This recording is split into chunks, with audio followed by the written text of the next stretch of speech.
बुद्धिं च कार्यकारे भयाभये बन्धं मोक्षं च या वेत्ति बुद्धिः सा पार्थ सात्विकी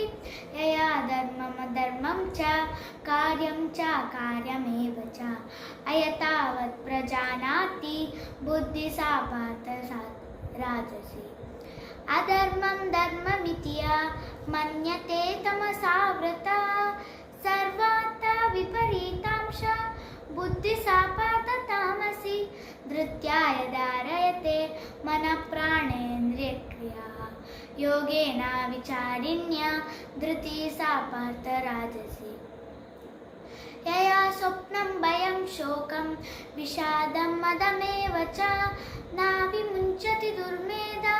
धृतिः सा पार्थ सात्विकी श्रीकृष्णार्पणमस्तु।